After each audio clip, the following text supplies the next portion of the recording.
Hello everyone, my name is Roy. Welcome to my channel Roy's Arty Crafty. So in this video we'll be trying to write a poem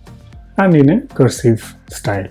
So let's get started. In video আমি এটা কবিতা লিখিবলৈ চেষ্টা কৰিম আৰু কাৰ্চিভত লিখিবলৈ চেষ্টা কৰিম 2 lines paper use কৰি. So let's see how we can do that. এই এক্সাম্পলত 2 lines বহি ইউজ কৰা হৈছে আৰু বাওঁফালৰ পৰা ষ্টাৰ্ট কৰা হৈছে বাওঁফালৰ পৰা ষ্টাৰ্ট কৰা হৈছে মানে যে যিবোৰ লাইন থাকিব কবিতাৰ এইবোৰ কোনো চেণ্টাৰ বা তেনেকৈ আগৰ ডিজাইনৰ বাওঁফালৰ পৰা ষ্টাৰ্ট কৰা হৈছে আৰু এইটো এক্সাম্পলত ইউজ হোৱা কাৰ্চিভ ষ্টাইল মানে কিছুমান আখৰ একেলগে জইন থাকিব সেইকাৰণে কাৰ্চিভ বুলি কোৱা হয় আৰু এটা ষ্ট্ৰকতে মানে কলমটো নোঠোৱাকেও কিছুমান আখৰ লিখা হ'ব আৰু যিটো মাত্ৰা থাকিব যিটো ষ্টাইল ইয়াতে ইউজ কৰা হৈছে সেইটো সেমি ওভাল বা অলপমান গোলকে থাকিব এটো স্ট্ৰেইট নহব এটো এক্সাম্পল ইয়াতে ইউজ কৰা হৈছে আৰু এটো ষ্টাইলত এটো ফলো কৰা হ'ব আৰু এই এক্সাম্পলত কবিতাটো হল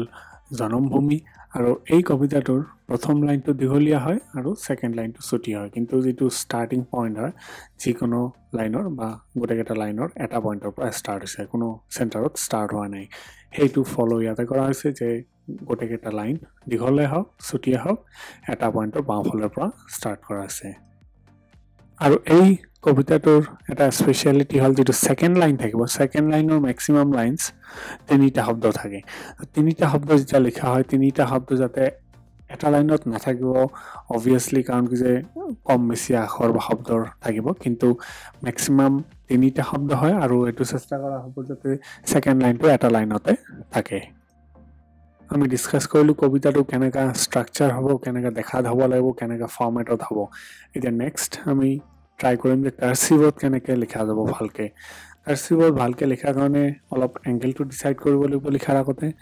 যে লিখাখিনি মই বেকাকে লিখিম নে সিধাকে লিখিম তো এইটো এক্সাম্পলত বেকাকে সো গোটেইখিনি লিখা গোটেইখিনি শব্দ বেকাকে এটা এংগেলতে যাতে থাকে আৰু হেতু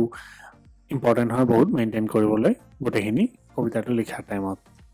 এটো এক্সাম্পল স্টাইল কাৰ্চিভ হয় কাৰণে কিছুমান আখৰ এক্সাম্পল লটো যেতিয়া লিখা হ'ব বা ভটো যেতিয়া লিখা হ'ব যেটো ষ্টাৰ্টিং পইণ্ট হয় হেবোৰ অলপ লুপ থাকিব লুপ মানে অলপ জায়গা থাকিবলৈ থাকিব একাটো লিখাৰ পিছত যেতিয়া লাষ্টত হেতু মানে গোল বা ডট যাতে নহয় হেতু মানে অলপ স্পেস থাকিব যাতে লুপটো দেখা যায় কটো যেতিয়া লিখা হ'ব কৰ যেতিয়া শেষত যেতিয়া লুপটো দিব হেতু যাতে ডট বা এটা বিন্দু হিচাপে দেখা না যায় এটো যাতে এটা স্পেস বা সৰু সাৰ্কেল হিচাপে দেখা যায় এটো স্টাইল ইয়াতে ফলো কৰা হ'ব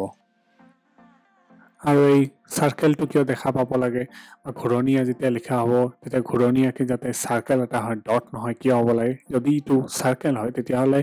ইজি হয় যে এটা ষ্ট্ৰকতে কাৰ্চিভ লিখা যায় বা আনটো নেক্সট যেটো আখৰ থাকিব এটো একেলগে লিখাৰ ইজি হয় বা এটো সুবিধা হয়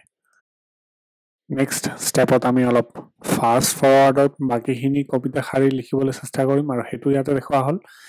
প্ৰসেস থাকে সেম স্টাইল থাকিব কিন্তু অলপ ফাস্ট মোডত দেখুৱা হল ইয়াতে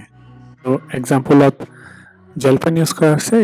বল পইণ্ট পেনো বা যদি ব্ৰড টিপ থাকে হেতু ইউজ কৰিব পৰা যাব কাৰ্চিভ লিখাৰ সময়ত আৰু এটো বহুতখিনি ইমপ্ৰুভ হ'ব